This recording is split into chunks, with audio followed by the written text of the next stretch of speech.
Much like Who Was Prince explores the life of Prince and his influences, Remy Martin joins with international music star Usher in Team Up for Excellence, the film, exploring the history of music, culture, and cognac. See the film at teamupforexcellence.com. Remy Martin Cognac, 40% alcohol by volume, imported by Remy Cointreau, USA, New York, New York. Please drink responsibly. I remember a bunch of us hanging out. He's funny as fuck, right? So he's making jokes, and we could all be sitting together just like this, and he would get up and just leave. And you're like, what the fuck? And he explained that he's like, I think in music, when you're sitting and you have words going in your head or thinking about lunch or thoughts, he's like, my head, I hear music. And there are times I have to, like, he just leaves because there's some melody, there's something, and I got to go put it down. When he said, I think in music, that gave me an insight into the fashion was coming from the music, meaning he looked like he sounded. His presentation was as equal a visual representation of his sound as he could get. And every time his music changed, his look changed. So to track Prince's fashion is to track his music. Who was Prince? That is what I wish reporters were asking. And everything he touched was brilliant. He was the best pimp I've ever seen. His hair was blackety black, black, black, black all the time, and almost like black girl black. His measurements were the same as my daughter's, and my daughter was 10. Being in the band is like the musical equivalent of being in the fire department. You had to be ready at a moment's notice. He called me. He's like, hey, what are you doing tomorrow? And I said, I'm free. He's like, okay, come to Panama. What are you doing in Florida? He's like, no, I'm in Panama. Come to Panama. Welcome to Chapter 6 of Who Was Prince. Chapter 6, You Could Burn Up My Clothes, because we're going to talk about Prince's clothes and his photographers and his sense of aesthetics and vibe and the in-house tailors and shutterbugs who made him look great. Because if we're being real, in Adore, when Prince says you could burn up my clothes, smash up my ride, well, maybe not the ride, yeah, he's lying. His clothes meant way more to him than his rides. Prince's cars were cool, but his clothes were custom. They were an extension of him. I'm your host, Torre, and Prince... He activated clothes. That's Michaela Angela Davis. It's like if you watch Prince walk, he turns the clothes into an event. Michaela is a fashion world veteran who's worked as a stylist for Oprah, Beyonce, Diana Ross, LL Cool J, and Prince. Her time with Prince started in the late 90s after a brief meeting. I went to Paisley Park, and I think we hung out for maybe 5 minutes, but it was magical. He's got a frequency, and I think happened to tap into his frequency at a particular time. It makes perfect sense that Prince hired Michaela because she is a force of nature. I've known her forever, and she's always overflowing with energy and light and creativity and positivity and great ideas about fashion and style and the brilliance of blackness. But before they could get into the work, she had to sign an NDA, a non-disclosure agreement. When I took his measurements, and I had to sign an NDA to not disclose because they were so tiny. What I can say is at the time, his measurements were the same as my daughter's, and my daughter was 10. He was one step away from being like a little person, but his proportions were perfect. His body was a great canvas for fashion. He was man-child. He was woman-man. He embodied like all of it. He looked like a man. He looked like a child. He looked like a woman. He looked like he was black. He looked like he was white. He looked like he was Middle Eastern. He looked like he was 40. He looked like he was 14. Like all in at one time. And as you can tell from his looks, Prince got very passionate about clothes. Jerome said Prince would look at an outfit and go nuts. This is going to be clean. I'm going to get you this. You're going to have this gold lame hanging here, and and you're going to wear a tie. Ooh, he got really excited about his attire. He really did. I mean, those were one of the moments that he was vulnerable with his clothes because he was really excited about the stuff. You would go to wherever he was at, whatever warehouse he had, and he would say, come see this. and he would lay the stuff out and just start dancing around and stomping and be excited. And then, you know, you hook up with him to go out to the club or meet him at the club that night. And as soon as you catch his eye, he get your eye attention. You look in man's eyes, he'd go into a stroll. He was performing. He was performing. He loved the presence of being a star. His looks changed immensely over time, but they always seemed to fit his princely persona. Where other performers changed constantly in ways that suggested conscious attempts at change. What's up, Madonna? Prince seemed to grow organically from album to album, his looks flowing out of wherever he was musically. It didn't seem like he was changing based on a strategy. It seemed like his clothes were an extension of his creativity. His 1979 sophomore album called Prince, with Why You Want to Treat Me So Bad and I Feel For You, gave us a cover where Prince was shirtless with his hair in a long perm. His hair alone, because it looked like that James Brown kind of, I started out with a perm and I danced so hard it sweated out into this Afro perm thing, right? The purity of his face, there was no fashion, but that was such a black-ass cover. Like, because of how the texture of his hair signaled to us that this is a guy that is rooted in blackness. Okay, yeah, before we really go into the clothes, let's go into the hair. Because if Prince's clothes were a thing, Prince's hair was definitely a thing. It's the story of Black life. Over the course of his career, he did like everything with his hair. He blew it out, he puffed it up, he laid it down, he afroed it. Finger waves, box braids, cornrows, press and curl. Like, he looked like, I mean, I do know that some regular ass girls that have beauty shops on the block came with their ovens and did his hair. Like, I saw that shit. Like, the same, like Shaniqua that is over there is pressing and curling Prince's hair. Like, that's what I think I love. I think I love his hair more than I love his clothes. Because his hair never left the street. His clothes were going, like, we were cosmic, we were going everywhere. But there was something about his hair that just stayed extra black. Like, he could have pulled it back in a ponytail. He could have given you a top knot. He could have, you know, tried to be ambiguous about his hair.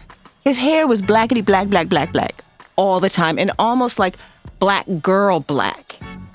And I have more appreciation for that now than ever, because I've been kind of looking back at his hair journey, and he's like one of us. Like, he explored his hair just like Mary J. Blige did. Like, he was one of us. He was like one of the girls when it came to his hair. I don't think he ever did a weave. I never saw him like add extensions. I don't think because he was against it. I just don't think he did it. But I think that's maybe the only thing he didn't do. I love how he pressed and curled his hair a lot. But in the end, he came back to an afro. Because to me, the afro is it's the halo. Okay, had to get that out. Now back to the clothes. In the beginning, Prince's music was stripped down and poppy, and so was his look. But a couple of years later, as he got into Dirty Mind and Controversy and a more new wave meets funk sound that was more edgy, his look grew more sexually aggressive. Now he was in trench coats, women's underwear, leg warmers, and high heels. It looked like he'd raided his girlfriend's closet, but could still wear her things with a masculine flair.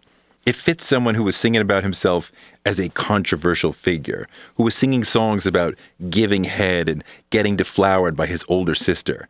It was shocking to many people to see a man on stage in women's clothes, but the album was named Controversy. A few years later, he's doing a virtual rock opera with Purple Rain, so he's wearing rock royalty jackets of shiny purple with lots of buttons and lace and ruffles and pizzazz. It suggested royalty at a moment when his music was epic and he was ascending to the global elite, and it was a look so precise and beloved, fans could copy it.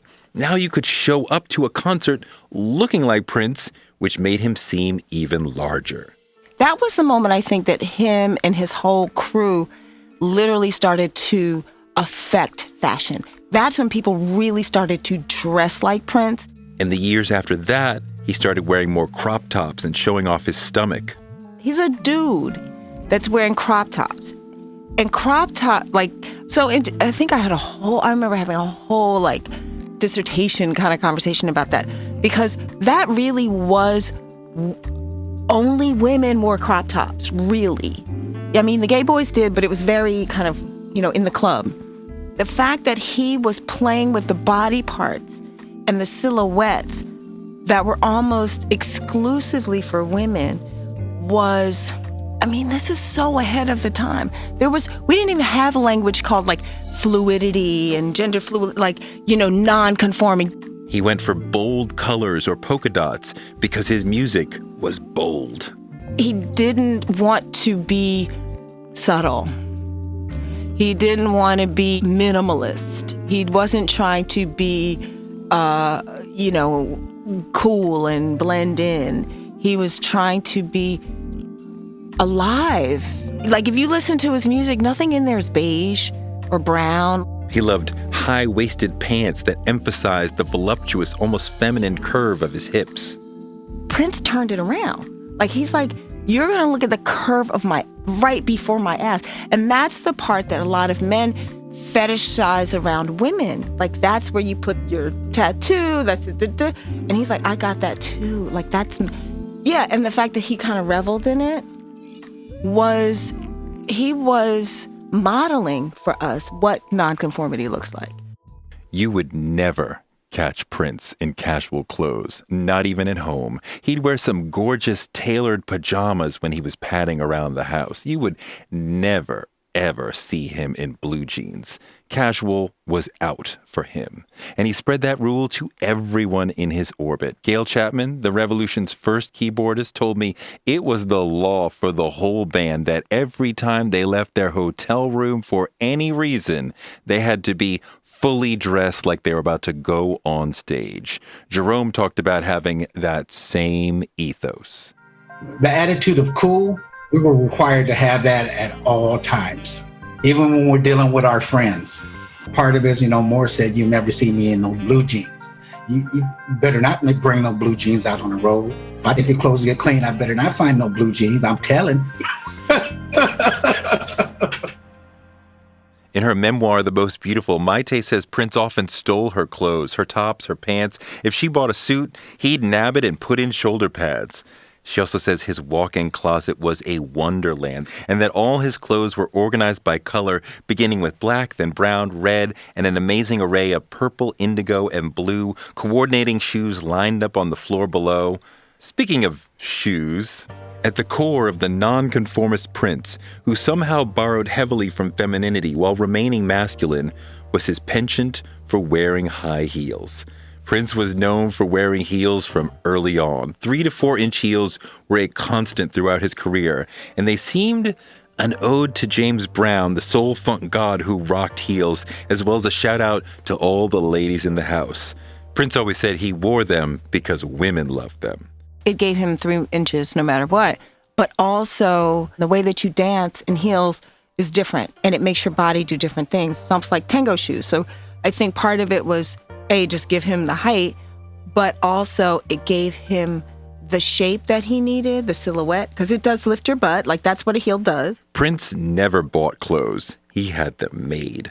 There was a group of designers and tailors working exclusively for him, designing and making custom looks. Full-time, they are making, because his daily clothes are everything's custom made because they have to be tailored to his size, and his pants, almost invariably, there were shoes that were made of the same fabric.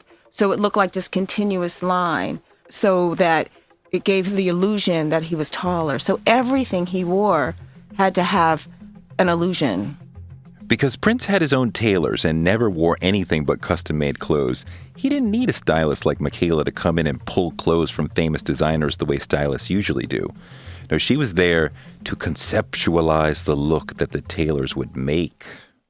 We're going to work from an idea or an era or some, inspiration, some artistic inspiration, and then find the clothes to support that. This was almost more like making a film. Her sartorial consultations with Prince were high-concept conversations that helped change the direction of his fashion sense. He was preparing to do Rave Unto the Joy Fantastic and moving toward a new look, and Michaela was there to give him a vision. My concept for him was that we would go very like North African. She started by presenting him with a mood board that told a story about Egypt and the symbolism around it and magical carpet rides. What was on her mood board? Photos of like 1950s caravans, photos of 1970s Vogue, when that look was very much in style, the like vintage caftans. I showed him photos of, just ancient Egyptian iconography. But I put it together almost like it was a pitch for a film. Like, here's the inspiration. And he got it, and he was excited by it. Oh, this was the other thing. He was vegan, and he didn't want anything leather or anything that came from animals. So I also had to consider that. Like, there's this, beautiful Egyptian cotton. And so we talked about cotton and the history of cotton. And it became a whole thing once I sat with him. I showed him time and space. But I thought he could also start to adorn himself more, like more jewelry. And so, I dug in the book, Africa Adorned, and just showed him these like fantastic photos and how he could wear cornrows with, beads in them that are gold. Like, we were going there. Like, we were about to get really Tuareg and, African. She felt that he was getting older and becoming an elder statesman, and was ready for a look that represented that he was somehow higher. I felt him to be getting into this almost priest-like space, and his symbolism. I was like, this is very kind of Egyptian, North African.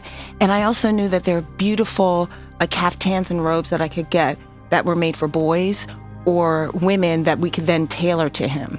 And that he was just in that like, my feet don't touch the ground space. Because, there was no more, butts out and slip and, doing that thing. He was elevated. So that was kind of my pitch to him. Like, I'll go to Morocco and shop. And he was into, like, he was like, yes. Because he really got the vibe. You can't go to Prince and talk about trends or this designer's doing, he don't give a fuck. Like, what's the juice? Like, what's the spirit? What's the where are you coming from, cosmically? And then how does that cosmic thing, turn into a garment? Michaela was just one of several people who were advising Prince on looks. She said one of the central people on his fashion team was a designer and fashion illustrator from Chicago named Debbie McGowan. I love her story. She was like a super fan. I love Prince beyond, but there are people who love artists and almost not like beyond a cult-like way, like a spiritual. At first, Debbie loved Prince from afar and was constantly drawing sketches of him in all sorts of outfits that she dreamt up for him. For as long as Michaela knew her, Debbie only sketched Prince. She loved him. Michaela came to know Debbie in the 80s, when both Debbie and Michaela's sister were living in Paris. At the time, she was a background vocalist, and she was singing with all these big people, and she had this great apartment, and, people would come and, like, have dinner. All the, Black American girls would come, and men, and, like, Patrick Kelly. Like, it was very few, just American Black folks in Paris in the 80s. And it was a scene. It was a fabulous scene. And Debbie was adopted into that group, and she would just draw Prince all the time. Like, her whole sketchbook of designs were all Prince. As the story goes, someone in that little scene, maybe one of the background vocalists, got some of Debbie's sketches to Prince. Because everybody knew she was obsessed with, like, we're like, girl, like, what? All she did was draw Prince. And he loved them. And like a week later, she was at Paisley Park, and she was there for ever. And for more on Prince, here's a Remy Martin supported snippet from my interview with Jermaine Dupri on Juneteenth. Can you help us understand the challenge of making a song a day? Because he was going in the studio for 24 hours, making a song, not leaving until the song was done. Prince was in there by himself, too. When you're in the studio by yourself making music, you forget about time. You forget about everything that's around you. You forget to eat. You just in the studio creating. And if you catch that wave or you catch that vibe, leaving is the last thing that you're thinking about. So him being such a writer, I thought that was just strong that he was letting everybody know he was the writer, he was the producer. When I came, I was young. I was 16, 17 years old. I wanted people to be like, pay attention to this. I got that from Prince. I took that little piece from him trying to like put my credits like that. Talk about living the dream. Debbie arrived in Minneapolis in 1993 and stayed in Prince's employ for 14 years. Many of the things he wore in that period came from her imagination. I mean, a lot of what you saw him wearing, she was dreaming, like literally dreaming and drawing. And they feel like they were communicating on this other level. Of course, they shared a vibe, a deep mind meld that allowed their partnership to flourish. Like I knew people knew him and loved him. Everybody had Prince stories, right? Including me. But I was like, Debbie was connected with him spiritually.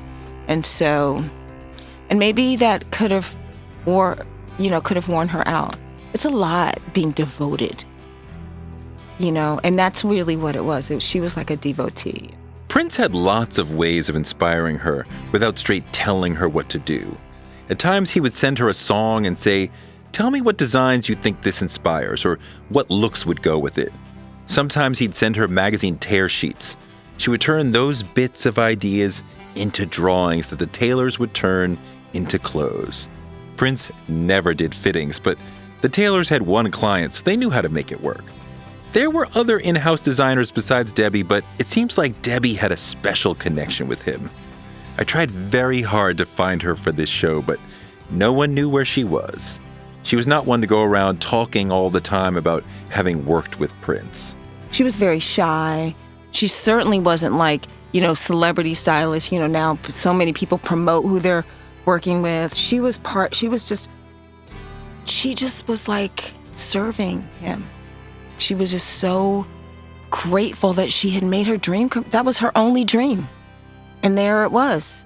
Part of why Debbie was a core employee in Prince's world for so long is because she understood what he wanted without him having to tell her.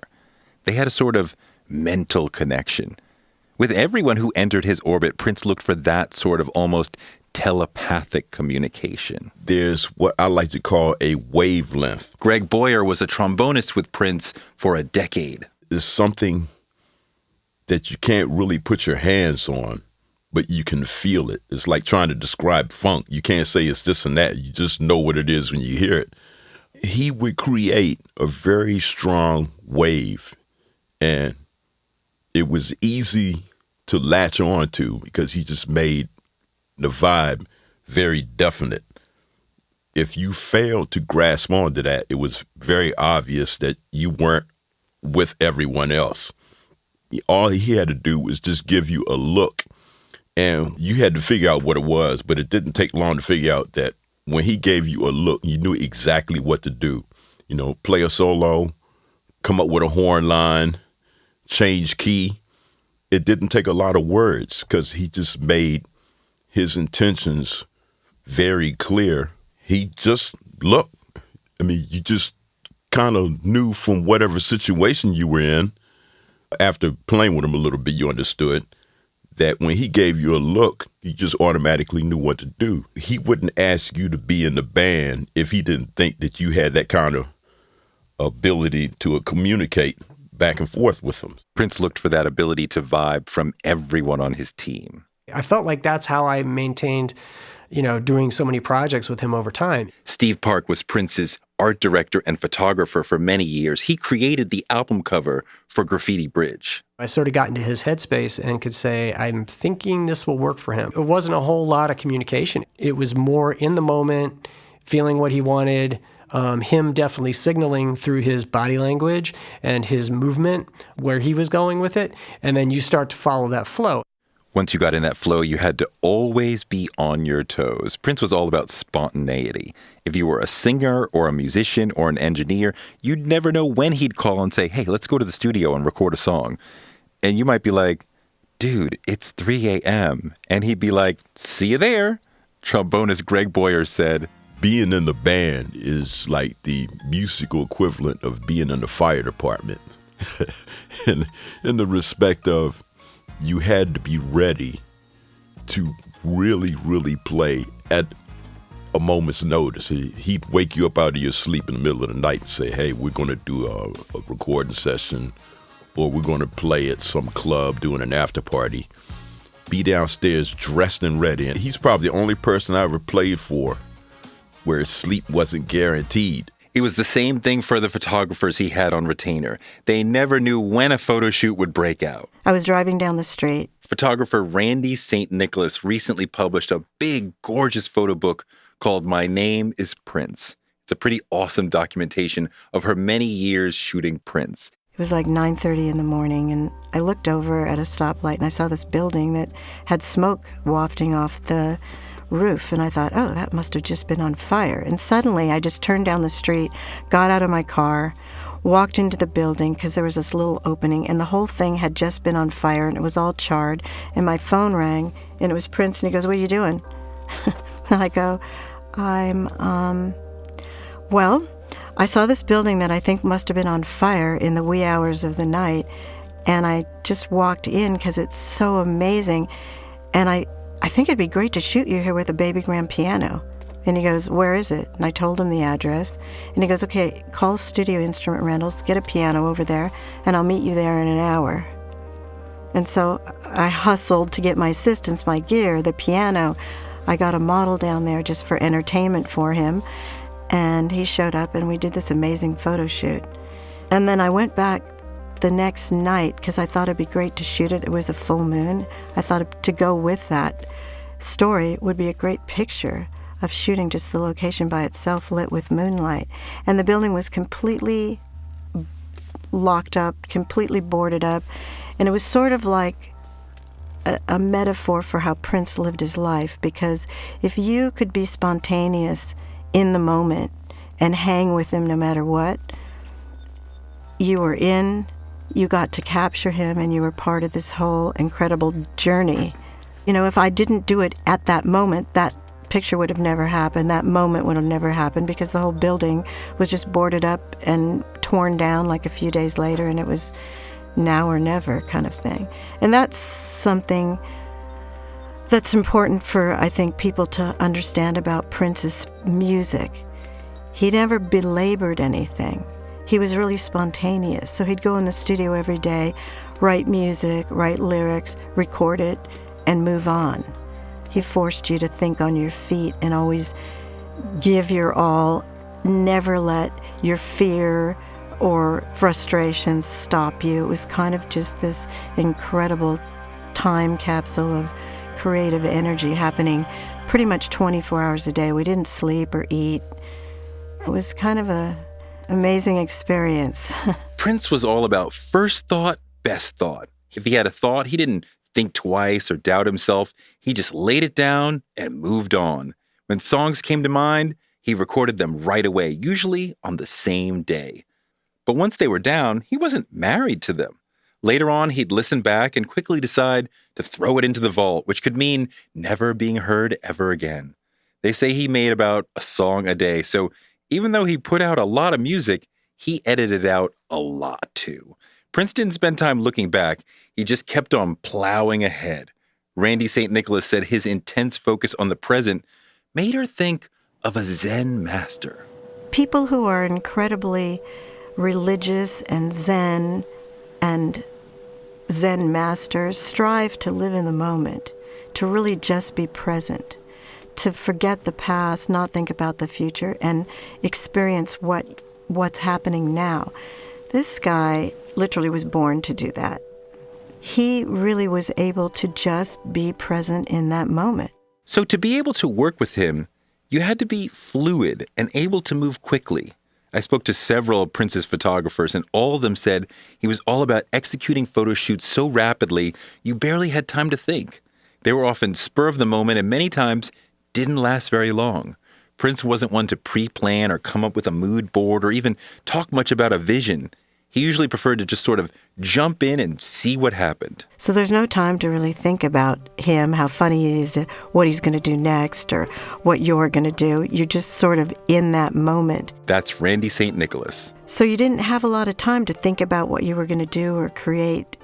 I would be thinking about it constantly so that I could be ahead of the game, but with him you could never be ahead of the game. He was always ahead of you, wherever you were, no matter how much you were giving your all. This guy was on his own path, so you were constantly hoping to just keep up with him if you could. Prince usually raced through his photo shoots. And we didn't have to take a lot of pictures. That's photographer Afshin Shahidi. His photo book is called Prince, A Private View. Unlike commercial jobs where I'm taking, 200 images for them to choose one to print, I would take like five images. He would look at me and say, okay, got it. He knew what he wanted. Randy saw the same speed. I really don't think he sat around belaboring over photographs of himself. Because once we started shooting digitally, he'd just go over the monitor and go, okay, this one, and this one. Okay, that's great, got it. And then he would leave. So he really, and I think it's a similar approach to how he did everything in his life. He went with what his gut told him. He was a really spontaneous guy. He was not premeditated in any way. So unpremeditated that you never knew when you'd be shooting with him or what you'd be shooting for. Steve Park's photo book is called Picturing Prince, An Intimate Portrait. Things were never really planned. I can't remember a time he said, hey, we're going to do a photo for this album cover. It was more like we just shot kind of whenever, and then turned around and he'd say, I want this to be the album cover, that type of thing. So it was not like you'd think where you would sort of have a concept and be, like, let's do this photo shoot specifically geared here. We just shoot a lot, and it was always, hey, grab your camera, let's do something. It's one thing to be spontaneous with a photo shoot when it's one subject and one photographer, or when it's like one performer in a music studio laying down music. But Prince was equally spontaneous when he was making movies. The man loved to make movies. He made several that were never released. One early film started during the Controversy Tour years before he filmed Purple Rain was called The Second Coming. It was about a young performer returning to play a big show in his hometown, but that whole Second Coming title and theme surely triggered the Jesus complex thing that he played with a lot on the Purple Rain album. The man loved to make movies, and surely a movie can't be made with spontaneity, right? Movies cost a lot of money, they require a lot of people and time. But even when making movies, Prince went about things in a speedy way. Afshin Shahidi worked with him on a later film called 3121. It was a film that did not have a script. Oftentimes I would walk in and he'd say, okay, I just want to film here. And I said, what's happening? It's like, just get the space ready and we'll film and you'll see. And I flew all the way down there only to find out he wanted to film down there. So then I had to leave and go to Miami to pick up equipment. And so I was producing at the same time as shooting, at the same time as directing portions of it. But we made a feature-length film that I never read the script for, but it was all in his head. and we would drive around. There's some scenes which for me it was fantastic. We're driving around Panama City, Panama, in the Old Town in a van, and I have a couple $1 million worth of 35 millimeter film equipment. And we stop somewhere that inspires Prince, and he hops out, and we hop out with him, and we're filming on the streets of Panama. And how that related to the story, I still couldn't tell you. I've seen a couple cuts of the film. I don't know if that will ever see the light of day, but it was quite the experience making it with him. This is a film that was shot on location in Panama and Morocco and Los Angeles and Minneapolis, based on a plot that lived only in Prince's mind. But Prince also gave the photographers around him a lot of freedom to come up with their own ideas. Afshin Shahidi said he felt empowered by Prince's silence. The other part, which was both scary and amazing, was he gave me a lot of leeway. So a lot of the shoots that we did, he might tell me, oh, hey, I want to do this for for a tour book, but that was it. He's like, come up with some ideas, come up with something yourself that you think is unique. And so, I would be petrified, I'd be mortified, like, okay, what am I going to come up with that Prince is going to like? But he gave me that freedom, and that was pretty spectacular for a creative person. Of course, Prince did sometimes suggest inspirations. He once asked Afshin Shahidi to create lighting that was reminiscent of what he had seen in paintings by Rembrandt. In terms of Rembrandt, it really was in reference to the way that the lighting looked in the Rembrandt paintings. And I remember, I wish I could tell you which painting, but I remember he pulled one up on his phone. He said, look at the way that this light just falls so beautifully, across the subject and the background, and it accentuates, and takes your eye to where Rembrandt wanted you to look. And again, that, asking me to make a Rembrandt with a photograph was a big challenge, and I was up for trying. I don't know if I ever achieved it, but he would give me those types of challenges to see, what would become of them. He would reference past masters, he would reference other photographs, but purely as a reference. He never wanted to recreate or redo anything. He would give it to me as inspiration. I remember he gave me a book it was called Hollywood Love, and I wish I had it still, because he had gone through and marked each of the images that kind of spoke to him, and it was old Hollywood kind of glamour shots type of thing. It's telling that the Rembrandt reference was ultimately about lighting, because Prince knew the power of lighting and often spoke up about his lighting. He would walk into a room occasionally when we were filming things, and he'd point at lights and he'd say, turn that light off and turn that light off. And we'd turn it off and it would become better. It would become moodier and sexier, and I'm like, oh, okay, that makes sense. This man knows. So he backed up that control with actual knowledge and ability. But I think, like people have pointed out, there must have been, and I don't know what that incident is, or the things in his childhood that made him feel out of control, that then, pushed him in adult life to seek that control. Because I got to imagine that it's also really tiring to have to look over and view and, be in control of everything in the way that he was. Prince was clear on how he wanted to be seen, like how he wanted to move in photographs. There's a specific set of poses and movements you can expect in a Prince photo. Well, there was always, his hands had to be doing something. Like, I have one image of Prince with his hands down by his side, and whenever I come across it, it just seems like the oddest image, because I never saw him that way any other time. If you look at most of the images, his hands are doing something. Either they're up in front of his face, or they're very expressive. So that was one thing that was pretty consistent, was him finding something cool to do with his hands. And then in terms of angles, I think we would try a lot of different things, but what he typically chose were the ones that highlighted his eyes, because he had a really piercing gaze.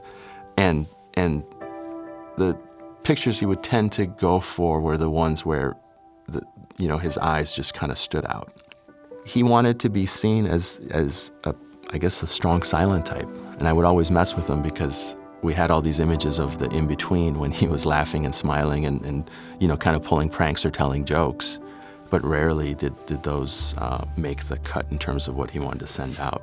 I put a few images in my book that show him smiling and goofing around, because that was his personality. He liked to have fun. He was not as serious as he comes off in most of the pictures, but the pictures that he would tend to choose, because he would laugh at the goofy images and we would keep that for ourselves. We would keep it. He wouldn't say, okay, trash that or delete it. But the ones that he usually wanted me to service or to give to the music club were the more serious images, where he looked like, kind of the rock star god that he was. He always wanted just to seem like he was in control. And Prince had all sorts of ways of establishing that he was in control. We end where we started, with a story from Michaela Angela Davis. So one day we were shooting a video, and he came to the set with no shoes on and like white knit pants, like very off the boat. And I think he even had like a turban, like half turban, half do-rag, but he didn't have any drawers on. Listen, so the white knit pants, and all the women were like, oh, son, dude. Like, he was little, but he wasn't little. And I think he did that just to fuck with us. Like, I thought, like, he did that just to fuck with us. Like, let me just walk through the set, fuck y'all up, and then go. It was great. Which delivers us nicely to the 7th chapter of Who Was Prince, where we'll talk about his sexuality. Prince from the perspective of his lovers. What was it like to be his woman? What was it like to be with him? What was it like for him to propose? And why did one of his girlfriend's mothers say, "He was the best pimp I've ever seen"? In the event there is overexcitement, your seat cushion may be used as a flotation device next time on Who Was Prince. Thanks for listening to Who Was Prince. Please share with your friends if you liked the show. Our executive producers were me, Torre, Chris Colbert, Adele Coleman, and Ryan Woodhall. Our technical producer, Byron Hunt. And our distribution was by DCP Entertainment.